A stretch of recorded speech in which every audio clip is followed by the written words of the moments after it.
Hello, everybody, and welcome back to the Jay Talks Today's Relationships Show. Here I am. I am Jay. I am the one who's been with you for most of this year, along with a cast of several people, beginning with Lady K, Sister Soldier, L. Dale, Ricky Rick, and Mary Jo. We've had several other cast people to join our cast, and as a matter of fact, to sit in. Um, we want to recognize them, um, uh, beginning with um, some of the people that Miss Chili. We want to recognize her, uh, and some of these people have had great representations in the city and in the community. We thank you all for all that you've done, and Mr. Mike, we appreciate you being on the show too. Um, Tonight, I will be doing this show myself since it's the last show of the 2014 year. Um, I thought it'd be best that I do it myself and just have a one-on-one with all those that are listening, all those that are tuning in. I would ask that as the show is progressing, that you would take part and contact the show. Call me. I'd like to hear what you have to say in regards to some of the things that's going to be on the table tonight. I'd like to hear your input. I'd like to hear some of your comments, even if it's comments about how you view the show, how you if it's helped you, if it hasn't helped you. We want to be open. We want to hear what you have to say, and even disciplinary voices. We like to hear that because we are humble. We'd like to have this show be presented to a catering that's going to fit all. I'd just like to kind of recapture on many of the subjects that we've had on the show. We've talked about so many things dealing with relationships, and I just want to kind of bring to the surface. And many times when people say relationship, the first thing that they want to think is that it has to do with a couple, a man and a woman, and however, I mean, this is real, folks. This is today's world. We can't overlook that it does exist, even in the homosexual world. Say relationship, it could be a man and a man or a woman and a woman. However, we want to really focus on what God has instituted, a man and a woman. That is what most people tend to put the word relationship into association with. However, relationship does not just consist of a couple, whether man and woman, man and man, or woman and woman. Relationship is something that our whole entire life evolves around. It is nothing that we can't do or we don't do that involves some type of relationship. Relationships can be a working relationship with your coworkers. It could be a business relationship. We have family relationships with brothers, sisters, mothers, fathers, in-laws, distant relatives. We have those type of relationships. We have all kinds of relationships. We have church relationships where we relate to our church members and those that we see on a week to week or sometimes throughout the week basis, dealing with religious aspects of life. We have also medical relationships. There's nothing on this life that we do that does not involve some type of relationship in some kind of way. So that's what this show is really all about. I thought it would be just best that I take this time out to just talk about many of the things that this show is really all about, because I think there has been some misperception as to that this show was just only supposed to be geared to just, I guess, a couple relationship, and that is actually not a truth. We want to actually be very open and to the point. And there's nothing on the table that we don't talk about on this show. We have had some, I guess, some mixed views in regards to some of the things that we've talked about, and thinking that that we might have been promoting sex. We don't promote sex or sexual activity. However, we do talk about it because there is such a thing as a sexual relationship. There are things in life that sometimes people feel uncomfortable in talking about, and there is a need sometimes to talk about many of the things that go on in life, because if you keep it closed up, how can you resolve some of the concerns you may have? And if you just act as though that things don't exist, then you are only misleading yourself and setting yourself up for sometimes disappointment. And sometimes disappointments can lead into some failures of some situations in your life. We've talked about some things based upon religious aspects and religious views. We've even talked about religion. We've talked about even the facts, and hear me when I say the facts of movements dealing with the homosexual movement, the women's movement, the rise in the movement of the Negro African American heritage as to where it is today. And all these movements, they started from a spark of somewhere. And each one of these movements had to find a justice within themselves that that they may find existence within this life that we live, or community that we live. And some of the people may not approve, some people may, but the one thing that I am so glad about, and I am a believer of God, and I do believe that God exists. So if you have another religion out there, don't be mad at me.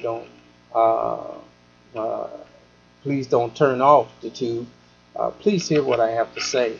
Some of the things that I may have to say. You're welcome to call. As I said, the number is flashing across the screen.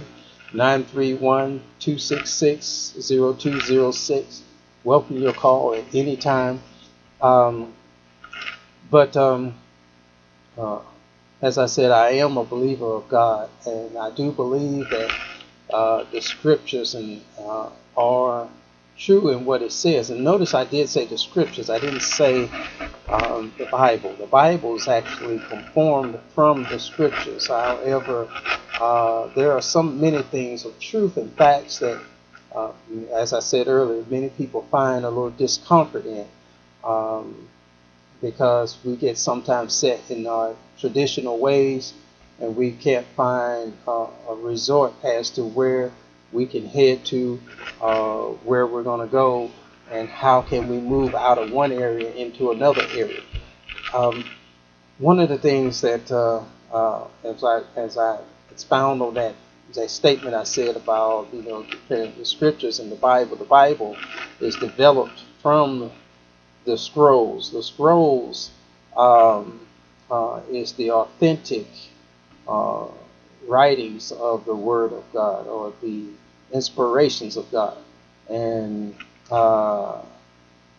unknown to some folk, there have been some things that by man, by their choices, as to some, making decisions as to what part of the scrolls would be included in the Bible and what part of the scrolls would not be included in the Bible. This is information for you, some church folk, some religious God believers.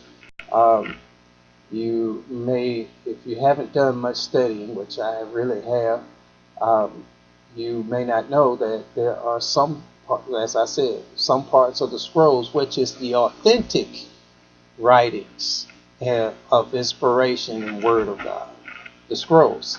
Um, and there were such as uh, there are some books that have of the Bible that are missing some chapters uh, because of a guy who headed the. There was a couple of bishops that got together who put together the Bible, and this one bishop, Ananias, decided that was the head chief decision maker on to which particular parts of the scrolls would be included in the Bible. I don't want to get that deep on that, but let that be a challenge to you. Go do some study um, that you may know the truth, the whole truth, nothing but the truth. Speaking on truth, that's what we say we want in these days and time. You know, we say we can't stand a liar. We can't stand a liar. But the question is not so much whether or not somebody else lies to you. It's more so how much do you lie to yourself? Because I have paid attention to a lot of things or actions of people. And one of the things that I've noticed over the years, many, many years, including myself, I'm not to be admitted, I'm not above anybody, because I have been just as guilty as many, many of us. One thing that might make a difference is that I'm willing to confess that and humble that. But you know, that is your free will choice, whether you want to admit or be honest with yourself. But you know, we find the truth is the findings and statistics is that we lie to ourselves more than somebody else lies to us. How do we do that? Because we don't tell ourselves the truth. We tell ourselves what we really want to hear. The scrolls and scriptures are very true in Timothy that, as what it says, that people will want to hear what they want to hear. They want to be told what they want to be told, and it'll be so seared that you know when you sear, you take an iron and you scorch a piece of clothing. There is no repair to that. There's not a single repair that you can do to fix that. Not a single repair. So, in other words, some people are going to be scorched.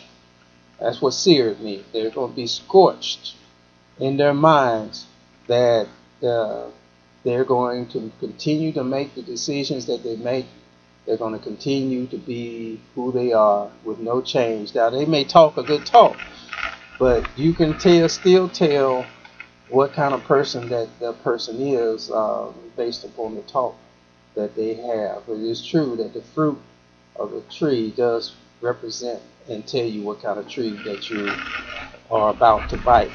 And many times when we talk about relationships and when we talk about the couples and relationships, find a lot of people going through stress and disappointments and a lot of things that are going throughout their life in a negative sense, and simply because of the person that they chose. I'm a firm believer. I've seen it over and over. I've experienced it. And I'm not talking just from my experiences. I've seen it over and over, still seeing it over and over. That it is really true that people really do present who they are majority of the time. The problem with us as people is that we fail to recognize how to see a person in who they really are. We use many times the wrong methods of how to recognize who a person is or what a person is. We fail to do many things that tend to bring to the surface some point of view that would help us along the way. Um, so uh, it's just one of those things that uh, and that we have to, if we want to have a better area of recognizing, find a better way of doing it. One of the ways that we kind of talked about on our show was that recognizing this one truth is that, and that is one failure. I say it is a failure. I was guilty. I was guilty too. Um, until I finally came to the acceptance, and it's not that I didn't know better. It's when you come to the acceptance, because you can know a lot of things, but you can talk a good talk. You sit there and tell somebody, advise somebody, good sound advice, and turn around and not heed to your own good advice you're giving somebody else, and do just the opposite of what you're sitting there telling them. So that means you really didn't accept that you're talking about, or what you knew. So that's why I said when I came to the acceptance, I know it wasn't that I didn't know. Many times we do know, or I have intelligence enough to know the difference. But one thing that we tend to do is that we tend to pay attention to what a person does to us, for us, and with us. To us, for us, and with us.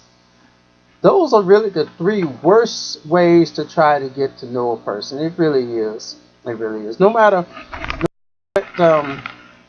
what type of relationship it is, it really is no, except probably a sexual one. But no matter what kind of relationship it is, those are really the weakest areas to really get to know somebody, or find out who that person in character really is. If you really want to see a person in their natural habitat of character, pay attention to it in these three ways. Pay attention to what they do to someone else, for someone else, and with someone else. All right? Not necessarily what they do to you, for you, or with you. Now, you with the with part, you're in the area, you can see them. You can see them. You're in that area. They're not doing, you might say, well, they're with me and they're doing it with me. No, they're not really doing it with you. If whatever they're doing is to someone else, you're just along for the ride, and unless you're taking part of the actions that they're doing, which I don't think that's how it really is. So when you pay attention, if a person is regularly angry, easily tempered by somebody else, but it seems like they got a lot of patience with you, it's really only a matter of time before you start really seeing them beginning to be short patient or easily tempered with you. Because if their regular practice to everybody else outside of you is different than what they're showing you, obviously the person that you're seeing with everybody else is the real character. I remember there was this one lady, and I had many opportunities. There was one lady that, as I was doing this job, and there was these two ladies, they were talking, and they were just really just talking and bragging about their boyfriends. And I overheard one of the ladies say, as I was working, and you could say I was eavesdropping, but I really wasn't eavesdropping. No, I really wasn't eavesdropping. But because they had already said, your ears do hear what you hear. God gave us these ears now. I mean, I couldn't help what I was hearing. I couldn't help it. Couldn't help it. All right. I didn't have no socks or nothing to stuff in my ear. It is what it is. Okay. All right. And as I was hearing it, this one lady was going on and saying, well, bragging about her boyfriend, talking about how much she couldn't stand smoking. and she just really was good going off talking about how much she couldn't stand smoking, and really admired her boyfriend not smoking around her. Um, and really was just saying he's such a sweetheart. He really really that's his just character to just be so caring, not to smoke around her because she um, couldn't stand smoke. Well, there was a question. So I asked her this question. I said, "Do you think your boyfriend naturally does that, or he has to put an effort into doing that?" And her answer, into what I believe, is that he naturally, that's his character. That he naturally does that. He naturally does that. Now, watch this about what's considered natural, because natural applies to everything you do. It's natural. Okay? Anything that is outside of everything you do is considered unnatural. In other words, not a regular pattern. It's not, all right? So I asked her, I'm not trying to, talk. I just food for thought. I just want to ask you this question. When you all are out and in the public, you know that there's other people who do not like the scent of smoke, probably like you. Um, do you ever pay attention to your boyfriend when he goes out in the public? Though he may not smoke, or he may get up and walk away from you, do you pay attention as to where he may light a cigarette? Since you know he smokes, does he just whip it out around anybody without any concern as to whether or not the people around him, um, are offended by his smoke? Or does he try to find a group of people who's smoking, or a smoking area, where it's set aside for smokers, that tells people who don't like smoke they really shouldn't go in that area because this is privatized for smokers? And she got to thinking, she's like, you know what, you got a point there, because yeah, he doesn't do it around me, but yeah, he does seem to just whip it out whenever he'll move away from me. But yeah, I guess he don't ask nobody whether or not it's all right for him to smoke, or whether or not they're offended. So, like I said, there's food for thought. You want to get to, that's doing what people do to folk, with folk, and for people. Okay? Pay attention to that. All right? Because eventually, the natural person is going to come out. In other words, with this sister here, it's good keeping that up. But anything that is considered an effort, or of an unnatural source, eventually will fade away, and the natural person will more evolve as time goes on. In other words, he'll get comfortable, and all that, and then that person who at first was showing you that kind of respect will slowly and slowly begin to show you disrespect, because that is the natural person. And then what do you hear most of the time? Well, you knew I smoked. All right. So, in just the same way with anger attitudes, they may not get angry with you, easily tempered with you, but you see them snapping on everybody else. And then when it happens to you, you're all upset. And you say, well, I didn't know. Well, no, you always knew. Here's another example of another case. We spoke of this on the show. And I'm kind of recapping on several things. We're going to get several shows all mixed up in one. Maybe some new information, some new talk too. And once again, the line is open. I'd like to hear from you. There was, and while I was working, there was a job I was sent to at one time. I was a cable guy. And it was a work order. I had to go to install some cable. And I did, and I still do, many other things in life, construction, electrical, and a whole lot of things that I do. I'm a musician. And you're going to get to on the show somewhere between halftime to listen to some of the music tracks that are soon going to be coming out um, uh, for the public to be able to purchase. But anyway, this lady, I got there, and there, I introduced myself, representative from the cable company to do this job, and as I was doing the job, sometimes people keep up, small talk, it's a conversation, and that's cool, that's fine. But here's how sometimes people give themselves away. When a person has a little, some kind of, interest in you, just some kind of interest. Um, Here's some of the things that give that away.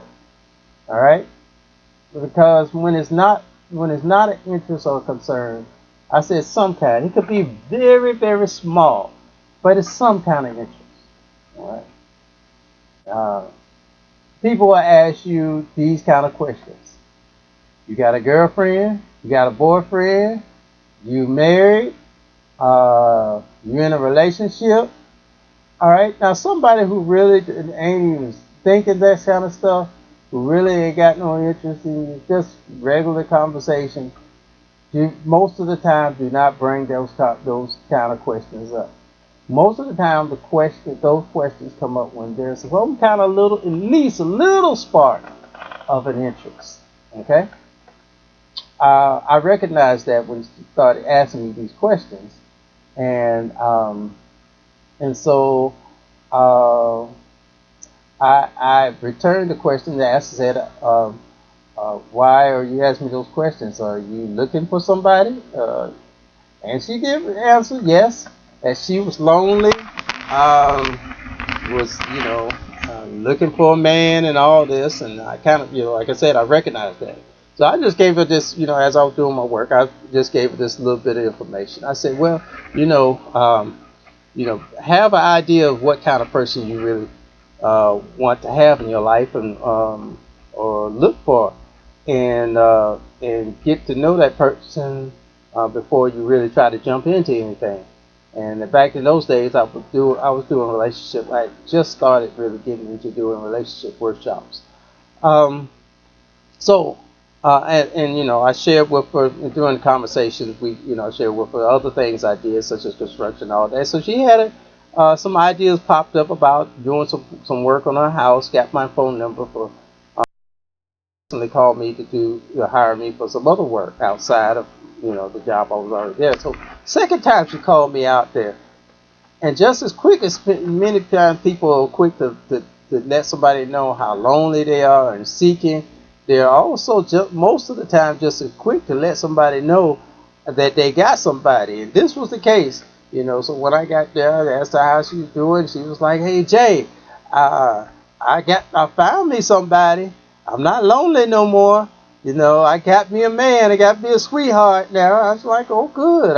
All I could say was, I hope it's the kind of, person you want in your life. I hope it's all right. So, did my work, left. She called me out there a third time to do some more work.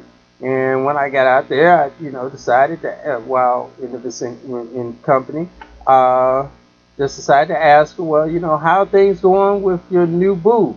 And everything. And then she told me, "Oh, it's great, everything's going just fine, just fine, just fine." And yeah, and so she and so what she had also told me was that the guy had moved in with her. I was like, "Oh, really? The guy moved in with you? Oh, wow." So I said, "Is that really what you wanted to do? Is it?"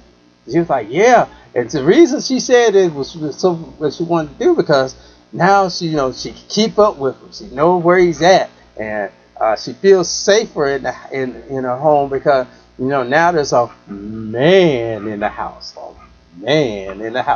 and so she feels more secure and all that. And they're just so romantic and lovey-dovey and can do all the things that they want to do.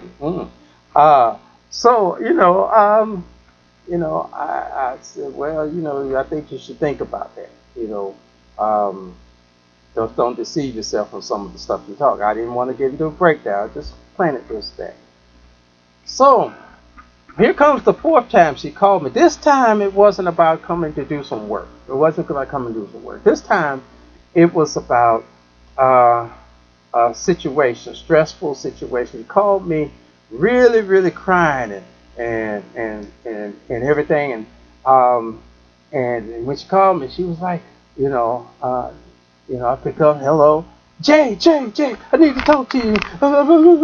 Just crying and going off, and yes, she was cussing quite strongly. And I said, and for the name's sake, I'm just gonna say Jack and Jill. You wouldn't know who they are anyway if I told you. So, Jack and Jill. So I said, well, Jill, what's wrong? Man, me and Jack, we started off okay. I started asking him a question. He started getting angry. He started snapping. We got to get into a big argument. And then he jacked me up on the wall. He acted like he was going to hit me. I don't know what's wrong with him. And after blah, blah, blah, blah, blah, blah, blah, what's wrong? I said, Jill, calm down. I said, so where's Jack now? That little son of a... I said, Jill, calm down. I just need to ask you this question, Jill. Now I'm going to tell you, I asked her this question 3 times. 3 times. I asked it 3 different ways. 3 different ways, 3 times. Okay? All right, same question, 3 different ways. Okay.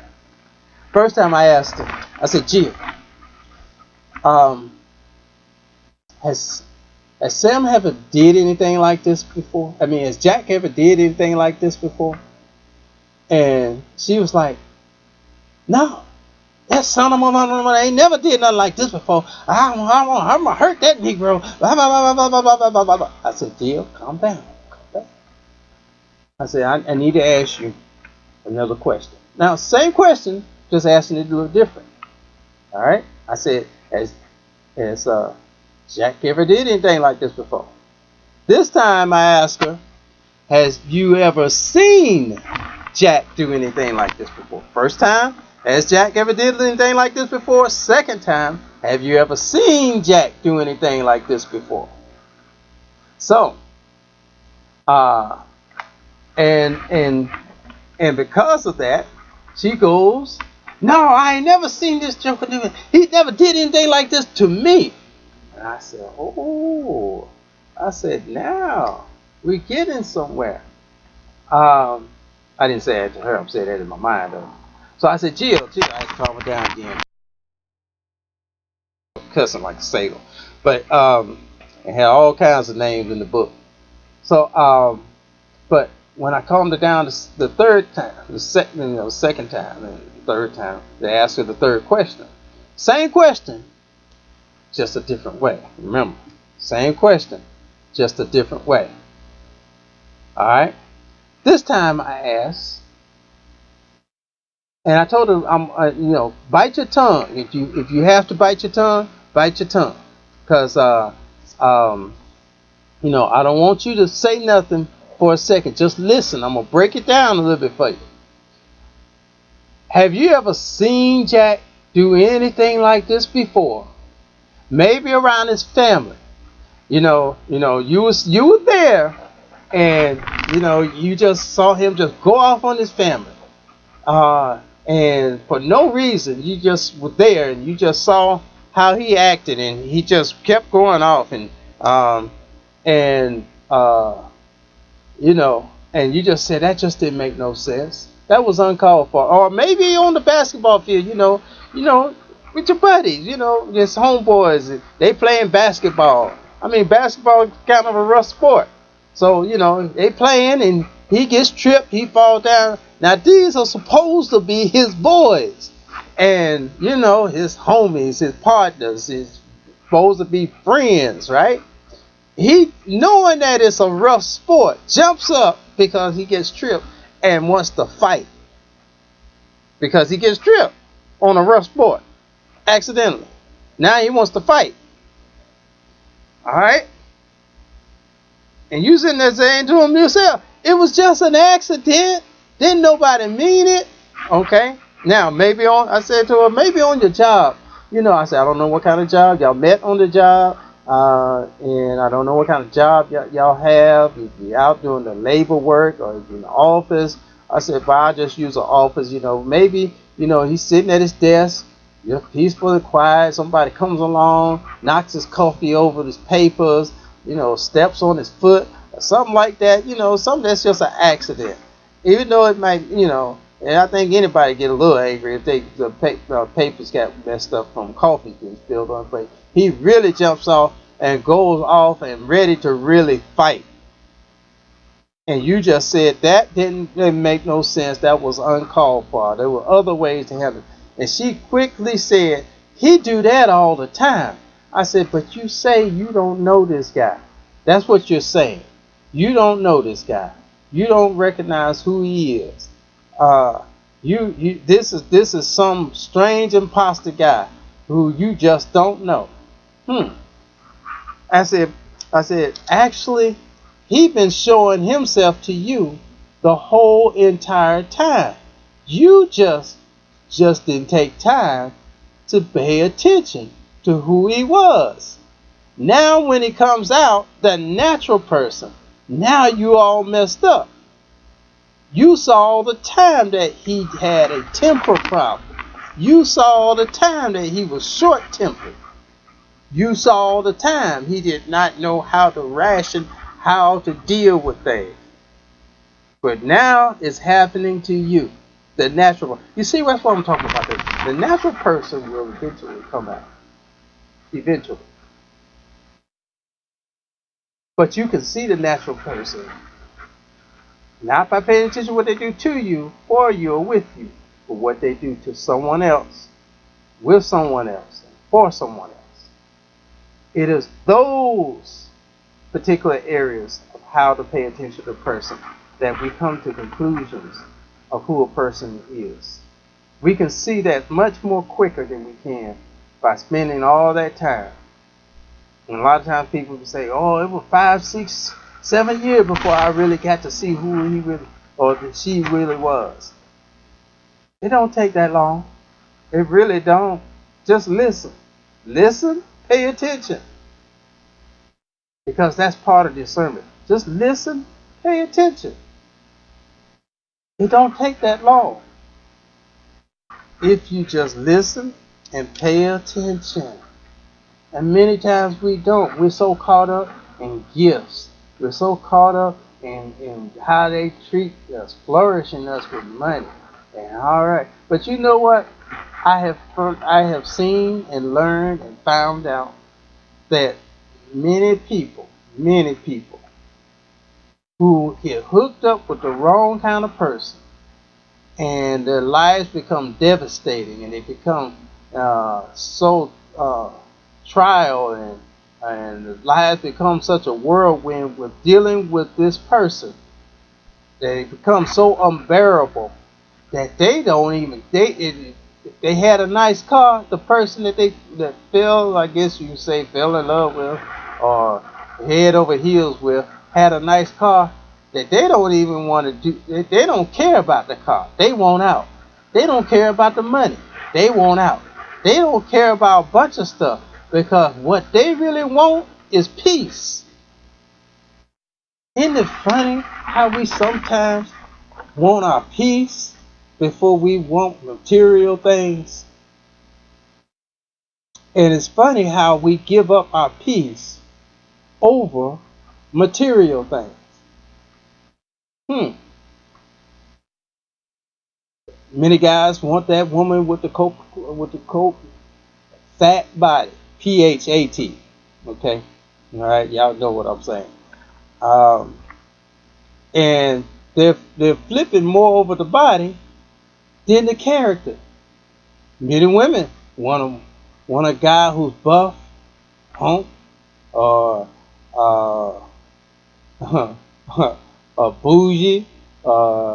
There's a bunch of different words I could say, but they want that kind of guy, loaded down, You know, flashing money, flashing cash, you know, look like he got it going on, but after a little while, they don't want it no more.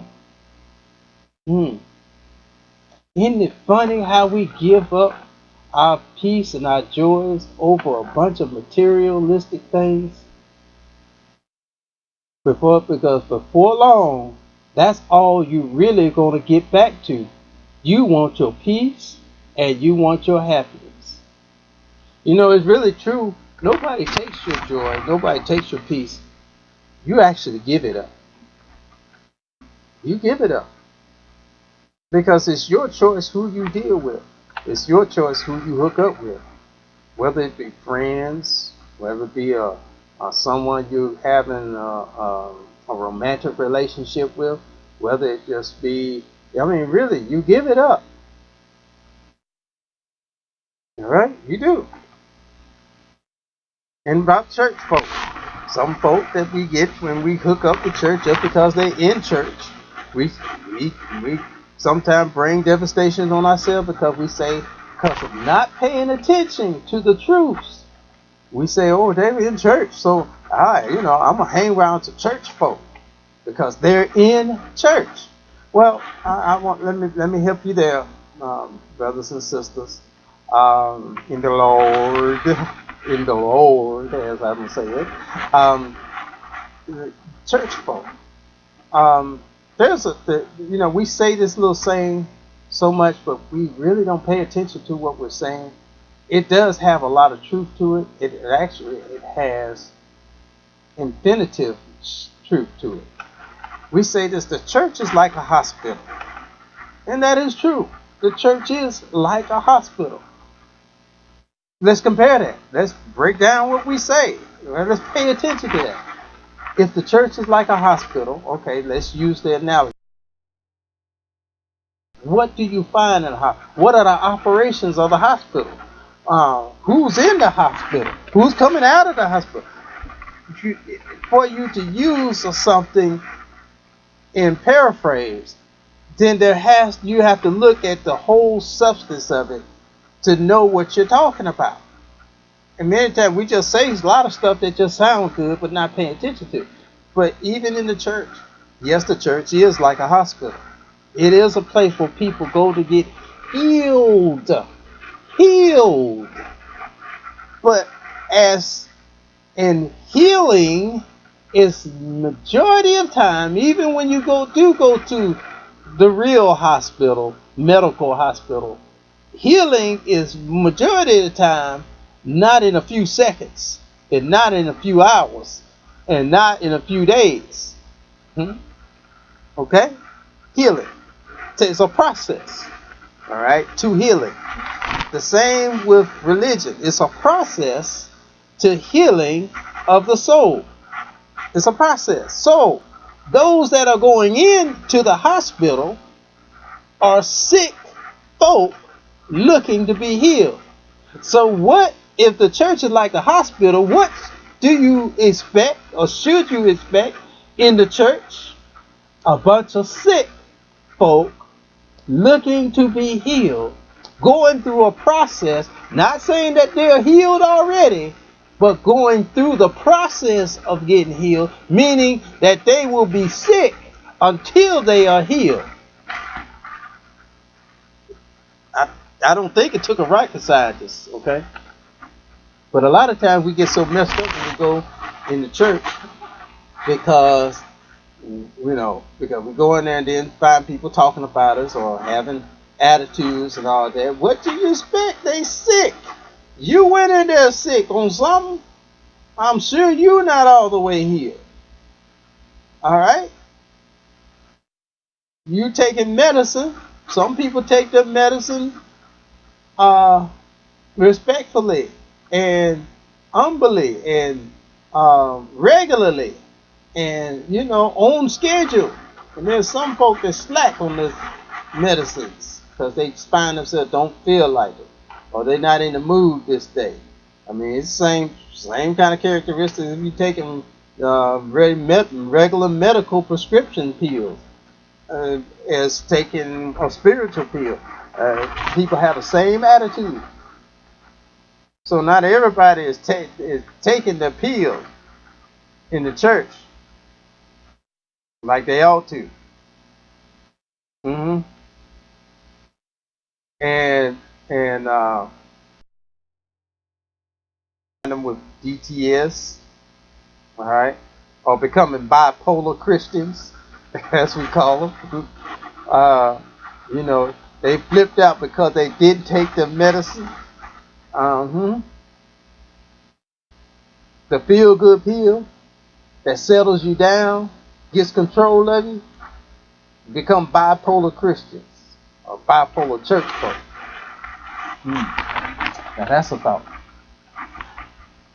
And many times, you know, we go through this thing. Yeah, there's that relationship. But we go through this other thing that we do, such as, you mean to tell me y'all just listening to me and not calling me tonight? But that's okay. That's okay.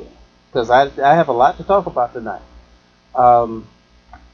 And we go through these things, and it will show we had, since I'm on religion at the moment, there was a show we had that that asked this question. Should we pray to God for a mate? And if we do that, how does he do it? When do we know that he does it? And how will we know who it is that he has sent, if he sends someone? That is a pretty interesting question. That is really a very, very interesting question. And you know, I find it so interesting that this is just Jay talking, but you know, if you agree or disagree, I mean, you have the right to agree or disagree, but this is just Jay's point of view. I'd like to hear your take on it. I really would like to hear some of you all's take on this, as to whether you agree or don't agree. I welcome your view as to whether you agree or don't agree. Do you I don't know what happened. I guess I don't know if you all been trying to call. I just recognized that my settings was wrong on the phone. That it was saying unavailable. I didn't realize that. So if you were trying to call, make the call back. Go ahead and try to call back, because my settings was wrong, and I apologize to the community for that. Okay. The number is, as you see it on the screen, 931-266-0206. Go ahead and make the call. My settings were wrong. So if you did try to call, it may have gave you a busy number or may not accept the call. Okay. But back to what I was saying on that question.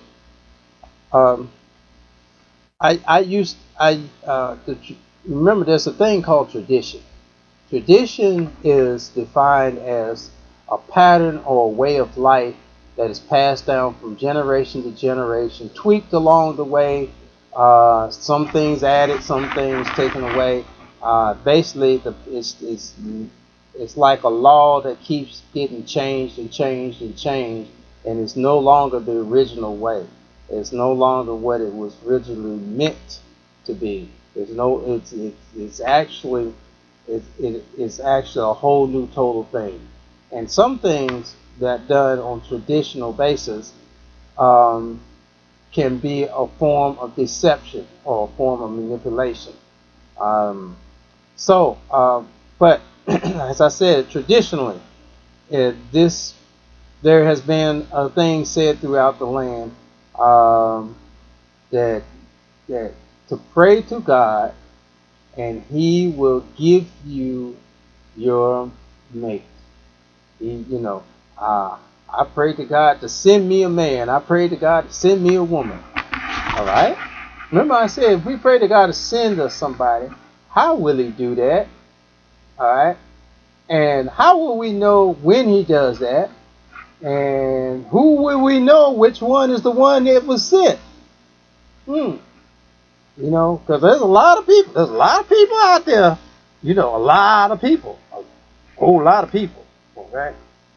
You got to narrow it down to this one. To this very one. That you know that that's the one that, as you say, God sent. That God sent. All right? To that one. You got to narrow it down to that one. And that's an interesting view. All right. Now, I'm going to go on with this. How do we know? How do we know? Because actually, before I give you that answer, I'm gonna give a little bit more breakdown to this. We say, okay, let's couple of points I need to throw out. God gives us free will. All right. Now, I think we'll all agree with that. Those that are believers in God, God gives us free will. Well, that free will means that that person is not. When they say they give you free will to choose, that means that person has eliminated themselves from trying to force you. You hear me?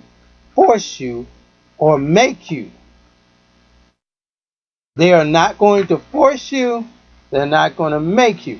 Now, they could say some things to give you some options to choose from. But they're not going to force you. They're not going to jump on your back like a monkey does. They ain't going to hit you in the head with a hammer like the caveman does. They are not going to force you. And what God has said, He gave us free will to choose. All right? So y'all keep that in mind. Free will. God's not going to make us do nothing. Nothing. Now, if God doesn't make us do nothing, watch this. For Him to choose this person for you and actually sit them in your lap means He has to have control of this person. Listen to how I say this. And to have control of a person is something that's done by force or making. To have complete control of a person. Now God can put some things in this person's mind. But that person still has to choose to move in that direction. God didn't make them move in that direction. You see. Now, God can set up some positions that if we're listening, we could be in the right place at the right time when this other person is in the right place at the right time. But it's still up to us to choose to make the moves toward each other. It's still up to us to choose. Now, God can create a lot of opportunities, but it's up to us to choose, because God doesn't make us do anything. For God to take a person and actually sit them in your lap, sit them right there at your door. All right, y'all hear what I'm saying? He would have to have complete control of moving that person. And that's the one thing that the Bible and scriptures and scroll has said that He will not do. For He wants us to serve and be obedient. And when I say obedient, that means you have a choice. It's something like telling your kids to be, to do something, and if they don't do it, they're not being obedient. All right? They're not being obedient. Okay. All right. Now, I know there's a lot of people that don't agree with that because they say that's just Jay's view, Jay's view, Jay's view, Jay's view. Say it again. That's just Jay's view. All right. You can agree or not agree. But I have found I try to find much truth into many things. I really do try to find much truth into many things. Um, so as far as the things that uh,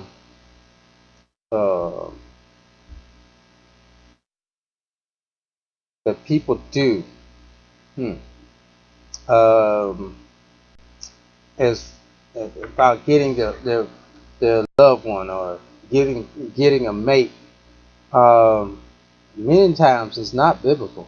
We think we're doing biblical things, but it's not biblical. Might have a nice ring, have that religious air. And just because it has a religious air doesn't mean it's a biblical truth. And there's a difference. Buddhism is religion. Worshipping snakes is a religion. So as I said, just because it has that religious air doesn't mean that it's biblical truth. So, and this show is to help us in regards to moving towards better relationships in all that we do. We have that relationship with our own selves. And we had a show, we were talking about the maintenance man. I think that was during our firecracker month, during that month of July. We talked about a lot of things in regards to sexual issues, sexual circumstances. That's what was called our firecracker month. I think we started it off. Can't remember if it started off with the maintenance man. What about the maintenance man and the maintenance woman?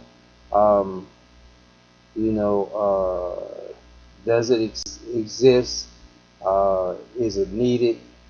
Do some people feel it's needed? Real truth, there are some people that do feel it's needed. Um, um, for some people, there is a position for a maintenance man or maintenance woman. I said for some people. Just because it's not you, don't start calling and saying, "Well, it's not me." Okay, if it's not you, but realize the truth is in this life, there are some people that feel that it is for them. All right? And the sooner that we can recognize that that is a truth, that there are some people, and I said some, that if you're not in the some, don't worry about it. You go on with your life in the some category that you're in. But there are some people that feel as though that they feel or believe that they do, and in their need as they see it for a maintenance man or maintenance woman. We talked about that on that show, and like I said, we talk about real issues, real truth, and real circumstances on this show. Um, uh, we talk about it from a spiritual point of view, moral point of view, and a realistic point of view. And so there's those people who, that, like I said, who feel like they need to have that substance, that area of satisfaction in their life. Okay, and they could come from all different types of backgrounds. Though there may be some people. There are some people who have been, who have been married, and because they had somebody there, now had a husband or a wife, but they were there and they got used to. I'm not saying it's an excuse. I'm just saying it's a status. There's a difference. I'm not giving no excuses. I'm saying this is a status with some people. and I'm recognizing the truth of that status, that they got so used to someone being there sexually for them that once that they did not have that person, whether it was they became a widow or separation, divorce, whatsoever that caused the other person in that marriage to disappear or not be there anymore, because they became habitual. Listen, I said habitual in that area of sexual satisfaction or sexual fulfillment. It's just like a cigarette. Some people, smoke it or drink it, or alcoholism or drug abuse. When you become, or anything that becomes a habit, people biting their nails, people twirling their hair, there's all kinds of several habits. Once you get into a habit, and habit forming, and it's hard sometimes to break a habit. That's just a psychological fact. All right, a psychological fact or truth. It's hard sometimes to break a habit. And if you break your habit quicker than someone else, it's really what it's so funny. We could say to folk that and especially I'm talking to a bunch of church folk now. The one who's more religious than I. Okay. But it's so funny how how if we've been delivered from something quicker than someone else, that just because they didn't get to the finish line on that, it's a marathon. People come into the finish line at different times. All right, some get it to her quicker than others. But but you don't see nobody beating somebody else down if they came across the finish line in a marathon 30 or 45 minutes later. They still cheering them on, because why? Because they got to the finish line. But we sometimes as people can't see people getting to the finish line.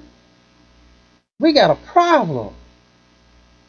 Because we get to the finish line quicker than someone else, we going to beat them down while they still trying to make it to the finish line. See? Instead of cheering them on. Now that of course, like I said, in church there's a lot of sick folks. So that's what we kind of expect. All right? So if you're kind of running from church to church, trying to get away from the sick folk that's in one church, you're going to find them in another church, because that's what's in the church. You pay attention to, because that's a fact. There are going to be sick folk in every church. It's not the sick folk you need to be running from church to church for. It's your shepherd of the church. Now, if your shepherd of the church, which is the pastor, is not intact, now, first of all, don't think that he's going to be a perfect man. Don't think he's going to be God. Do not look up to him to be God, because then you're going to mess up anyway. And you'll still be running from church to church, because just because he mess up, he's fighting and running a race his own self. All right? People didn't step into being a pastor and just automatically became your God.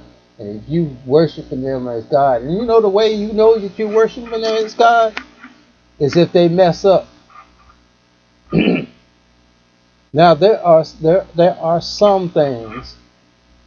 There are some things in messing up that really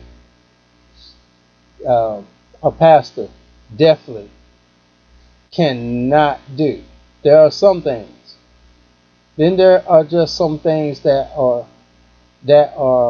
listen to how I say this, that are nothing's really excusable. And somebody's not going to agree with this. Allowable. I say allowable. Not excusable. There's nothing excusable, but allowable. Okay? And when I say allowable, it's because you know that that person, that pastor, is not God. Because God is the only sinful free entity. That's the only sinless entity that you can count. Anybody in this fleshly body is going to die with at least one sin, which makes you still a sinner saved by grace. You're going to die with at least one sin, at least one. And that's including pastors. At least one sin. So pastors are not even sin free. But there are some things that really, on accountability, a pastor definitely is warned not to be guilty of. Okay? Now that's where you should focus on, is the pastors. Alright? Are they the things that they really are accountable for where they have full control not to be guilty of? Are they teaching the real true word of God? Are they teaching where you can grow? Are they challenging you? Now, if they're not doing all that and they are guilty of accountability of many other things, then yeah, I'd run, find somewhere else. But as far as the church, for other folk in the church, you're going to have sick folk all the time. You're going to make a different where you go. All right? So just sit your little fast butt down and get you some healing right there along with the rest of them. All right. All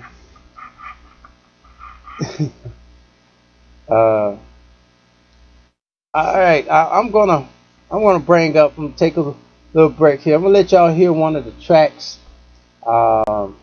That's from the Jeff Jerkins and Guiding Light. So y'all know that is my name, Jeff Jerkins. My name Jay. And some of y'all didn't even really know my name. My name Jay comes from all my names, Jeffrey Jerome Jerkins. All right. So because of so many J's, my mom got crazy. I don't know. She just named everybody Jay, but she really gave it to me the worst.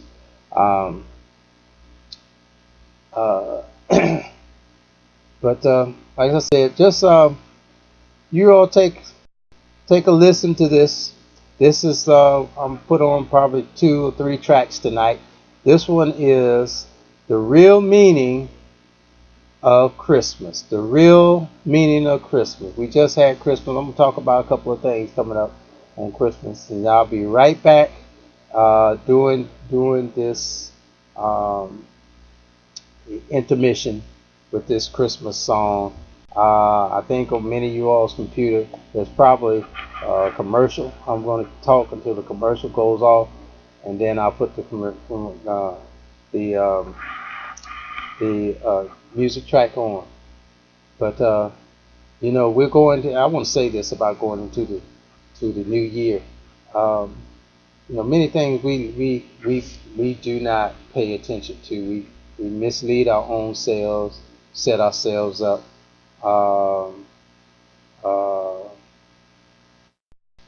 And we really screw up on a lot of things. All right, it's time for this track. Real Meaning of Christmas, Jeff Jerkins and Guiding Light.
All right.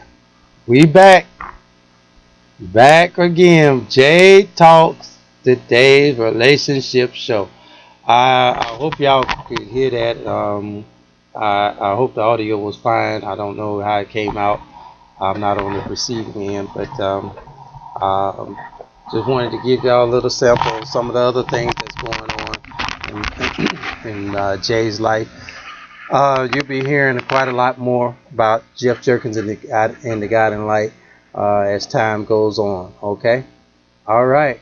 So so back to what we were talking about. Let me get back on this particular subject. Um, and the new year, as I was saying, what we tell ourselves is a bunch of stuff that can mess us up. And I do want to hit on this kind of thing, because how we set our mind, the Bible says, as a man thinketh, so is he. How we set our mind and what we think about and what we do, it depends on how or what we will move into the future. If we continue to tell ourselves stuff that's not really true, it may sound good, it may sound right, but if it's not true, we're going to do a bunch of stuff that's not going to be correct. Um, you know, we say a bunch of lingos, we do a bunch of actions, and here's one that really I have found to misrepresent on a whole lot of people. And like I said, what what people really want more than anything, I have found out, is that they want peace and happiness more than anything on life. They want peace and happiness. Yeah, they say they want love, but they want love that's still going to produce peace and happiness. They don't want love that's drama, fighting, fussing, cussing, cutting each other up and all that. All right, they want peace and happiness. And so, as the saying goes, I could do bad all by myself. You know, so, but here's one. The New Year's coming up. Okay, and I just had this thing about holidays. I paid attention to it. The 31st is coming up. We tend to say, we don't pay attention. Like I said, pay attention to a lot of things. It'll help you recognize the person who you're dealing with. More so, it'll help you recognize who you're dealing with. Because sometimes people don't even know themselves. All right. Watch this. The people on the 31st, come around midnight, are going to be waiting, looking at the clocks, counting 10, 9, 8, 7, 6, 5, 4, 3, 2, 1. And it's going to be all that shouting and all that. And the thing that's going to be coming out of folks' lips is that oh, thank God for I saw a new year, that he got us over into a new year. To a new year. Okay, let's break that down. Come on now. Come on. Let's break it down. Really? Alright, let's break it down. You see, today is actually a new year. Alright? today is actually a new year. It really is. Today is actually 365 days from last year. That's what we went to school. We studied, and in math it says 28 to 31 days, depending on the month, makes depending on the name of the month, makes a month. Generally, we say 30 days is the average. That makes a month. A month consists of 30 days. All right. Now, when it's so interesting that we can say, okay, today something happened on the 28th of November, and we could say, a month ago today, that this happened, or this, don't you remember last, that because today 28th, last month on the 28th, last month on the 28th, last month, because we're considering 30 days. We could do that with months. We could do that with days. We do that with weeks. We say that 4 weeks make a month, and 12 months make a year, and 365 days makes a year. Why is it that when it comes down to calculating a year, that we can't say, a year ago today, we do with certain things. We did that with 9/11. Remember the anniversary. We say a year ago. Right? All right. Which means if you said a year ago today, then that makes today a new year. I mean, not really too much rocket science in that. If we say a year ago, then that makes today a new year. Right? Okay. 365 days. Today is a new year. Tomorrow is going to be a new year. Right? A new calendar day, a new year. All right. We can't continue to have the calendar days roll in with a 2014. It has to change. Just as the month has to change for every 30 days, so does the calendar day for a year has to change. Just because it changes to 2015 does not mean that God has saw you through any different of a day than today. And many folk are going to be out there just partying up, and boy, I just wonder about some church folk. I really do. They're going to really be putting in, I thank you, God, for seeing me through another year. I counted to 10, and Lord, I'm still here in 2015. Okay, 365 days, you were still, before you started counting, you was there for a whole nother year. 365 days when you got to the 31st. You were there a whole nother year when you got there December 3rd. But you sure wasn't counting down midnight on them days.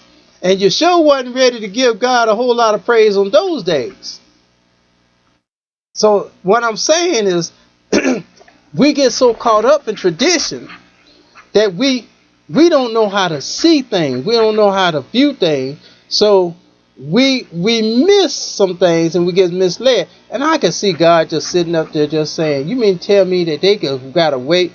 I can't get no praise, that kind of praise out of them until December 31st. They can't praise me like that in July. They can't praise me like that in September. They can't praise me like that. You see what I'm saying?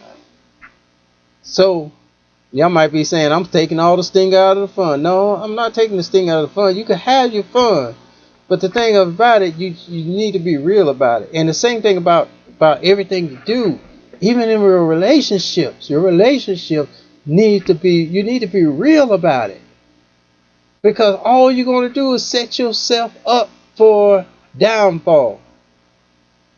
In this case, you're setting yourself up for downfall with God because, surely I'm not him, but, hey, if I can say this and get away with it, if I was him and I'm looking down on a bunch of folk, I'd be like, they don't mean it. I'm seeing just how they act. They don't mean it. They don't mean it. Why they want to give me that praise? They can keep that. Gonna act the way they act all the rest of the 364 days that's coming up. They don't mean it. You see what I'm saying? So, so what's the difference here? Now watch this. Now I'm gonna take this all the way to February 14th.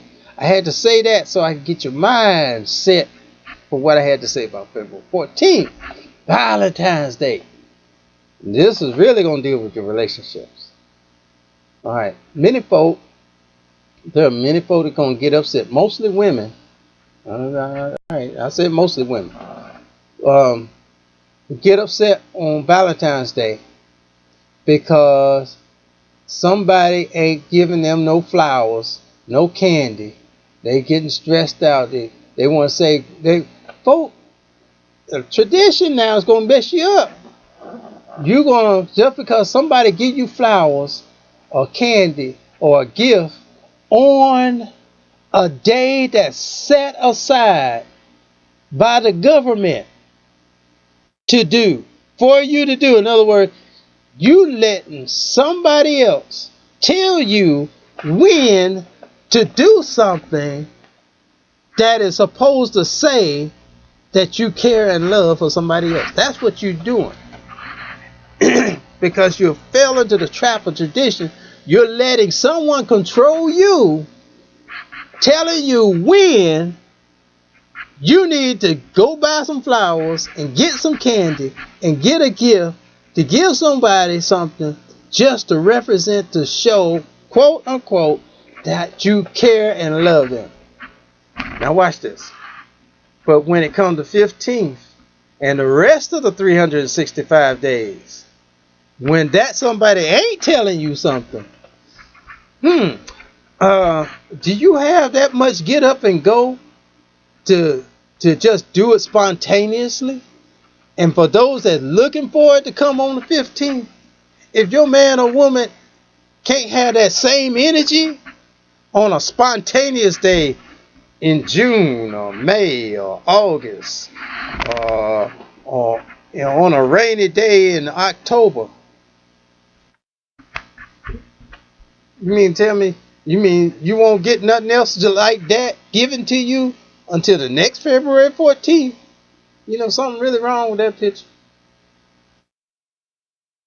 I'm just saying, folks.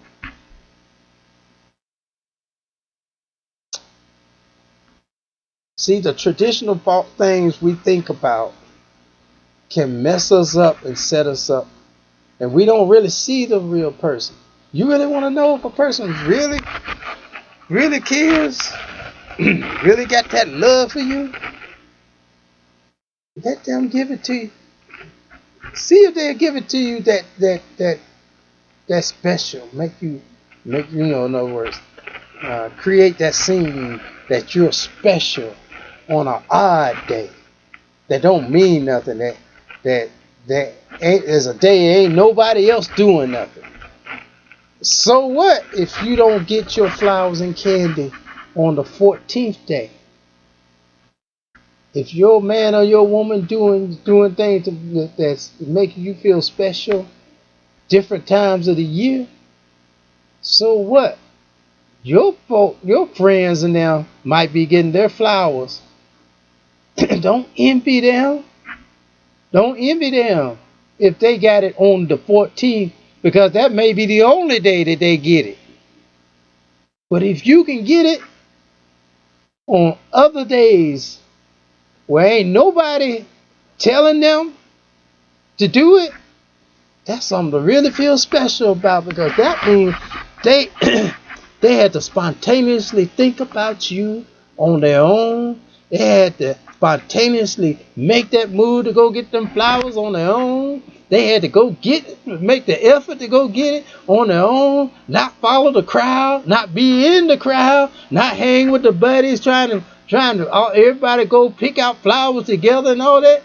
It ain't a group thing, it's a you thing. It's a us thing. So, hey, I mean, I'm just saying. You know, this is the points of views of Jay Talks Today's Relationships Talk Show. Just saying. All right. All right, so we had a show. We were talking about love. Oh boy, we had a show and we had to learn to talk about love. Wow, talk about love. And they tried to corner me, y'all. You know that? I hope they listening. They tried to corner me about love. And before I get there, I'm gonna say that love. I'm gonna come back to that. Y'all, please give me that break. I'm gonna come back to that. But one of the things they brought up that led into about love is that they tried to they brought up this question about if I had a mate and some guy was talking and came up, trying to talk to her and all that, would I be offended? Would I defend her? Would I step up to the plate? Show that I'm a man. Show that I'm a man. I'm all man. Let me tell y'all that I'm all man. I don't think there's a female part in my body or on my body. Okay. All right.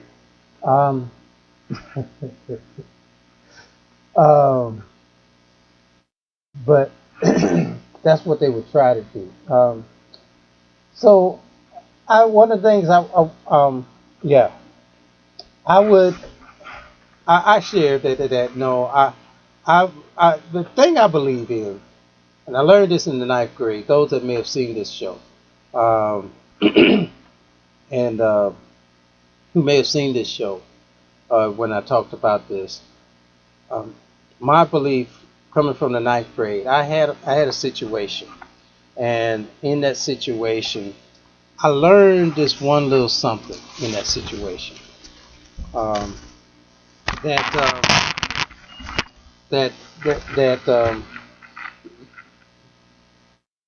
I had this girlfriend who I thought was a girlfriend. Okay, now y'all listen to me real well. I had this girlfriend, and I thought she was my girlfriend. I thought she was all heads over heels, and like I was over her. And as I was, walking around, came around the corner to the stairs, here she comes walking down the stairs, all hugged up, acting lovey-dovey on this other little boy. I was a little boy too, 9th grade. So I did what most people do. Here's what most people do by tradition. I attacked the guy. I attacked the guy. Why, Jay? Why you attack the guy? You know what? You know why we do that? We attack the other person instead of the person that's supposed to be, or we assume to be, our committed one, or our loved one, or the one that we're in love with, or have these feelings that we is because of insecurity and not knowing who you are, all right, and intimidation. And those things, jealousy, of course, it comes out of it. But those things caused me to attack the other person, attack the little boy. I didn't even say nothing to her at that point. I attacked him. What you doing with her? What you up to? You know?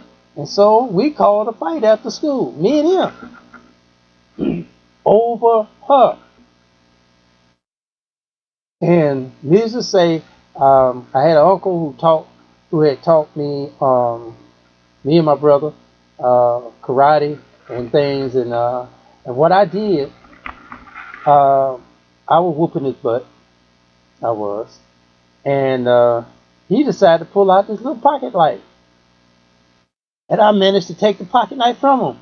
And before I knew it, and you know, when you get to doing a bunch of stuff, um, uh, you start doing a whole bunch of stuff, and you get to moving, and you get to moving so fast, um, you you'll start doing some things that you don't realize that you're doing, and you'll start saying some things that you don't realize that you're saying, and some things you can't take back and you can't pull back, and that's just the way it is, folks. And unfortunately, I came close to doing something I couldn't take back, I couldn't live back, and sure enough couldn't bring back. I got that knife from him, and before I knew it, we came to a halt. Thank God we came to a halt with the knife and bent it on his throat. And all I had to do was just poof, and he would have been dead. Fighting over a girl or somebody who, like I said, didn't deal with her. I was dealing with him. He couldn't do nothing that she wasn't going to let him to do.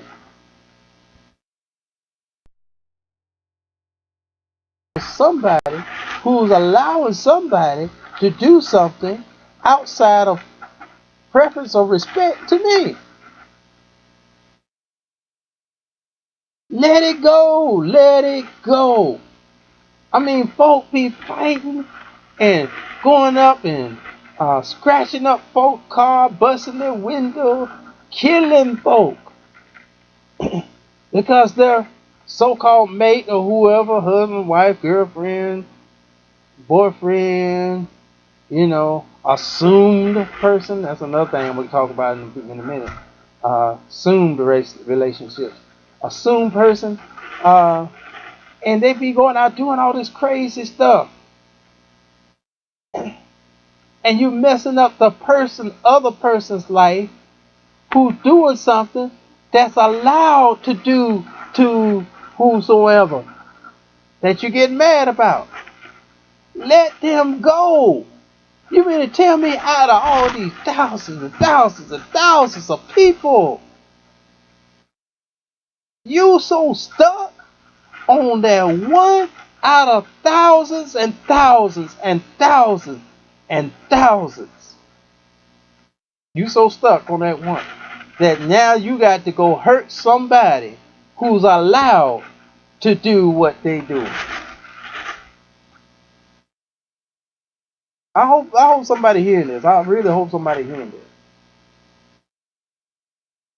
Not only is you taking away somebody else's chance for joy and peace and happiness, but you're still taking yours more and more down. Because you ain't going to be happy. Even if you attack them, even if you go bust the windows out of the car, even if you flatten the tire, I mean, you still ain't going to be happy. You still ain't going to find no joy because you didn't let it go.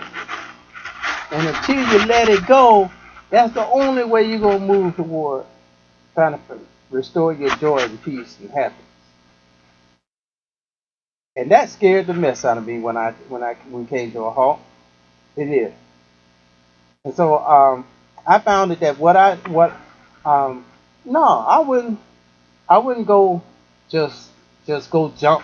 I see somebody come. If I had a woman, my woman, all right, if it was my woman, I wife or whoever.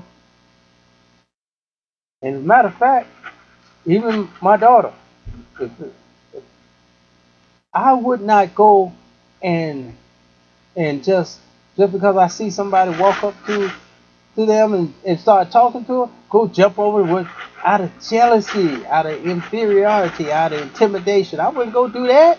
I let them prove themselves. Now I will fight for her. I'm not going to fight over. Now I will give her the room and the respect for her to be a person of her own, to have a voice of her own, and she can say to them, because that's going to make me very proud in the next thing, you know, for the woman to say, you know, I got a husband, I got a man, I'm not interested. Give her the room to be able to speak. Give him the room to be able to speak. Many times we jump in front of them and they can't get the chance. Let them speak for themselves. And so, I let them speak. And if they say that and this person is still coming on, and then I'll step up, because now she's spoken that she is for me. Now I'm going to be for her. See how that works? All right? It's much more peaceful and less drama. It really is. Because somebody, if after I step up and they still trying to be persistent, they are really asking for a fight. They're deliberately pushing for it. Because at that point, that's when there really should be some respect. And, all right, now about that love thing, I'm really sincere about that love thing, and I believe that love is exactly as it is written in the Bible, right? Because not only just from my own experiences and just my own preference, I listen to folk, and many folk are saying it, but then they don't want to relate it to Scripture, but they're saying it. All right, watch this. When a person's being impatient with them, regularly, from pattern, not just every now and then, I'm talking about they have a pattern of evasive impatience. They impatient about everything. They fuss and complain about everything. No patience at all. Want everything to be done just like that. Quick. That's that kind of impatience. You get tired of that. I haven't heard a person yet who is not accepting that kind of impatience. And remember, I said not every now and then. Of course, even I get some impatience on some things. And I would consider myself a very patient person, a very, very patient person. But even I sometimes get impatient. But it's not a regular pattern of impatience. So I'm talking about a regular, practicing, ongoing, natural pattern of impatience. When it says love is patient, people love can really can feel like they love when a person really does have patience, because impatience, that means you have to, it incorporates understanding, because like you might say to a person, I need you, you just yelling, you don't, like there was a time when I was younger, of course I was younger once upon a time, my mom would yell down the steps. Didn't know what I was doing. Didn't know I might have had stuff in my hand, taking stuff, because I was a tinker-toodle. I was taking stuff apart, putting stuff together, building stuff. Didn't know if I was busy, what was going on. But she would yell at me. She was like, "Jeff, come here. Jeff, I need you to come here." Well, I would have a bunch of stuff in my hand and stuff. So I couldn't just throw it off me and jump up, because then all my pieces and everything would go apart, and all the work I've already done would be just a waste. So I had to carefully sit stuff down, place it, and stuff, which took a little time. And she still started yelling. All right. Now, yes, she was getting a little impatient, but once I got up there, I said, Mama, I'm coming as fast as I could, but I had stuff in my hand, I had to sit it down. Now, with patience comes understanding. And because she had some understanding, that she would say, okay, it was like, okay, I see why it took you so long. I wanted you to come quicker, but I see why it took you so long. That is still part of patience, having patience. All right, having some understanding, because patience involves understanding. Now, a person who doesn't have understanding, or not willing to try to understand it, has that regular base of abusive impatience, they don't care what you had to do. When they want something done, they want it done. It's like drop whatever you do and get it done. And that's the kind of impatience what many people cannot deal with. And I hear it all the time. Okay, so love is patient. I believe that is true. And I hear people say that. Love is kind. Now, folks love is for somebody that kind to them. Alright? That's what Scripture says. 1 Corinthians 13, and the 4th verse. It says, love is kind. Not too many people don't like people who ain't kind to them, who being mean, who, snappy, just, we say the word, this is not a curse word, bitchy, for no reason. Love is kind. Alright? It does not envy. Can't you not stand folk to be hating on you? Hating on you because you got something and they ain't got it? So, I mean, folks don't like other folk be hating on them. So, okay, you don't like, so because you don't like envy, when somebody's not envying you, that's showing you love. Alright?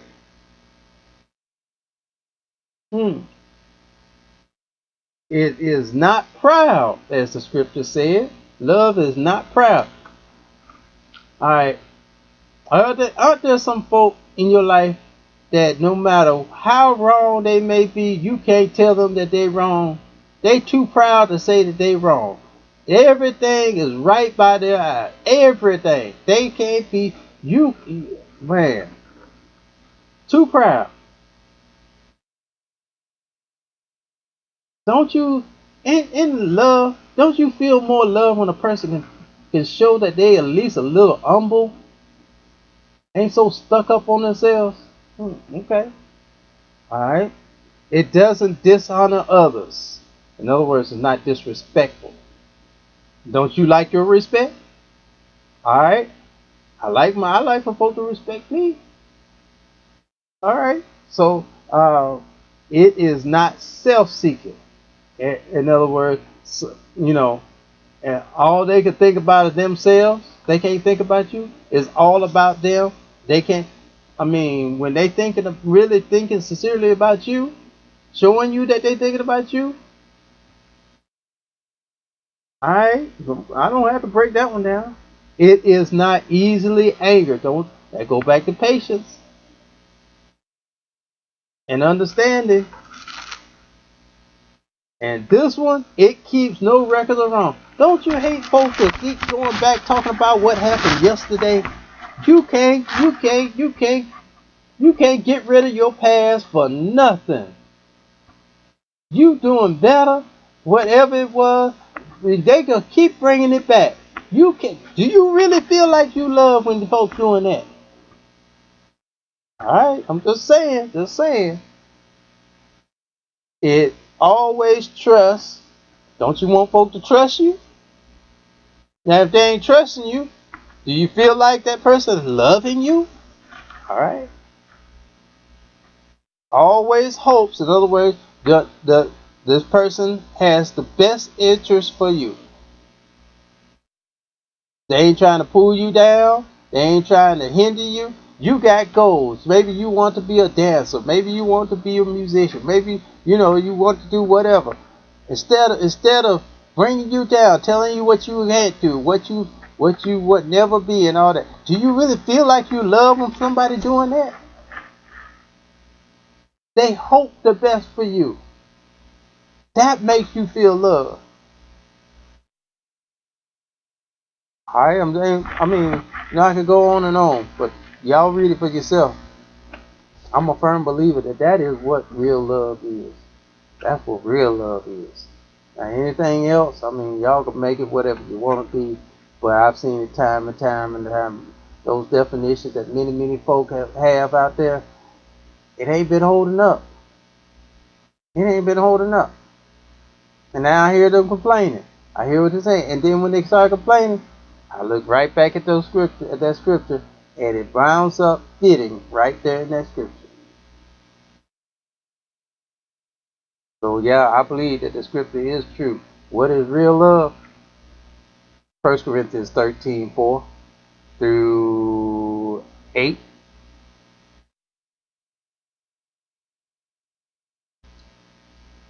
That's what I believe it is. Alright. So we're getting down to a little bit. Before I go, I'm gonna give y'all one. Nah, I'm not gonna put another one up there. What I'm gonna do, I'm gonna put something on here to let y'all know where you can go to pick up these tracks. Yeah, I'm gonna let y'all know where you can go and pull up these tracks on YouTube. YouTube.com. You can go and view these tracks of mine. What you'd have to type in is well, I'm gonna flash it on the screen, okay? And as I'm typing it in, I should have already had it already typed in.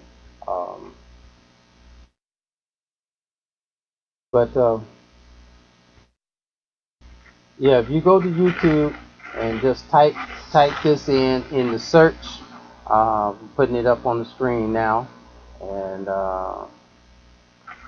it's scrolling across the screen now, and pull up, as it says, Jeff Jerkins and Guiding Light.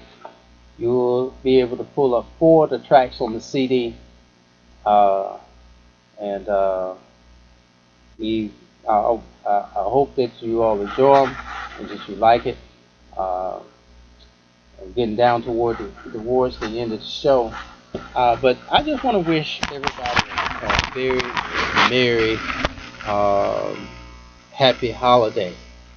Start your year out today. I know a lot of people are going to be making all these goals for their quote 2015.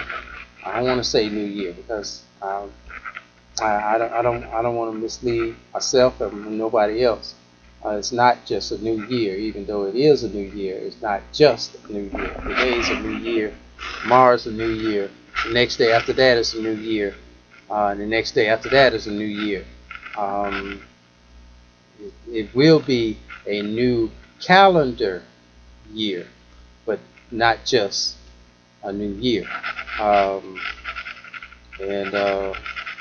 But as many people are going to make these new resolutions for 2015, and some of them are going to be in regards to their relationships, quote, that they're going to settle down on a better relationship.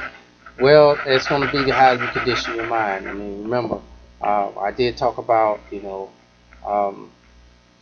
have to pick out the person. I don't care how much you talk to God. It's going to be you picking out the person to be with. I don't care how you want to play them cards, how you want to roll with the lingo, the talk. I don't care how many times you stand up in the prayer line and get the holy water splashed on your head, get knocked down to the ground, spirit move. It's going to be you. I'm going to tell you why that is. Because God gave us, watch this, remember I said free will, and along with that, he gave us discernment, and he gave us intelligence. That's where it says he gave us a sound mind. Sound mind means you have intelligence. You are smart enough. Now, we don't use our intelligence many times. We don't use our intelligence many times, and we become ignorant. I always try to end with ignorant jokes, but of course I'm just talking tonight, so I'm gonna say it's like this. It's only, I'm just gonna make a statement, not a joke tonight. It's only ignorant for us not to use our intelligence. It's only ignorant. If we don't use our intelligence, we'll sit there and we can, like I said, we can tell a whole bunch of folk, bunches of, girl, shoot, if I was you, shoot, I'd check that person up and down before I even make a move. And then when it comes to you, you don't do it. Girl, if I was you, if you know they be hanging out with such and such, you know, the boys he hanging around ain't no good, and if he love hanging around, and most likely he might not be no good either. Then when it comes to you, you don't do it. Girl, he just did that woman so wrong. He played her. I mean, he was cheating on her so bad and all that. But he come around to you. I'm not saying every one of us listening to the sound of my voice. I'm just saying there are some that's sitting there doing that. And then this person, because maybe they got a nice car, got money in the bank, got a nice house, whatever, they feel like because they got the power to change a person. Alright, I'm just saying. Alright. God gave us the power to choose. Gave us the power to choose. The power to choose. And everything, and discernment. And in everything that we do, and who are we taking to our lives and to our environment, is up to us, because God don't make nobody do nothing. He puts stuff in front of us that could challenge us to think about things that we're doing. But in the final end, we make the choice. We are the ambassador of our choices, and the ambassador of what happens in our life. It's us. So, I mean, you do what you want to do. You know, you may think that Jay's just talking all kinds of stuff that don't make no sense. But that's Jay's point of view. But this is the Jay Talks, today's relationships talk show. And that's what I'm doing. That's what I'm sharing with you. I guess by now you all have gotten all that information off the screen.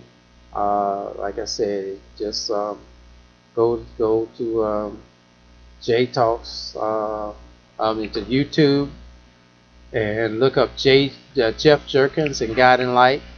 You can also look that up on Facebook. You can look up Jeff Jerkins on Facebook, or Jay Talks Today's Relationships on Facebook.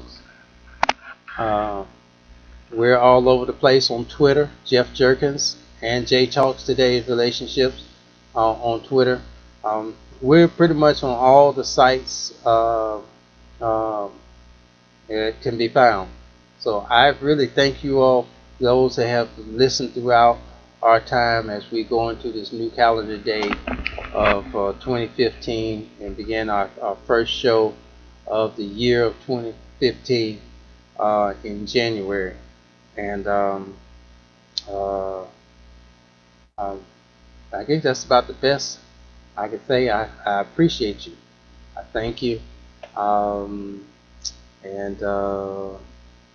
I guess you'll be hearing more about Jay Talks Relationships Workshop throughout the year of 2015, coming probably in a town somewhere near you, hopefully, and some other movements that Jay has going on, dealing with the CD project and being an artist, or my books that coming out later than what I originally planned, but they will be out in the early part of the coming up 2015 year, and also some stage plays. So I have several things that's on the agenda for the year of 2015, and looking forward to all those things prosper. Just remember this last statement. It's not a matter of what you know. It's a matter of what you're going to do with what you know. It's not a matter of what you know. It's a matter of what you do with what you know. You can know a whole lot of things, but if you don't take action on and stand firm on the things that you know, it's just like you don't know nothing. Solomon, a wise man who knew a whole lot of things, very counted the wisest man that ever walked this earth, turned around and said, you know, I'm so wise that I seem like I'm such a fool and so stupid and such an idiot because I continue to do a bunch of stuff that I know I shouldn't do or know better than do. Not a matter of what you know, it's a matter of what you do with what you know. Alright? You can have a happy life. You can have a joyous life. You can have that relationship that's all that. It's a matter how you choose that person. 100%. You're not going to get a 100% person. You won't even, most likely won't get a 90 or 80%. But you can, with good discernment and good observation, get at least a 70-75% of a good person, of a person that you desire of a makeup in your life. All right. So as I leave you all, I just want to say that I'm Jay, and this has been the Jay Talks, today's relationship show. Farewell, y'all. See y'all in 2015.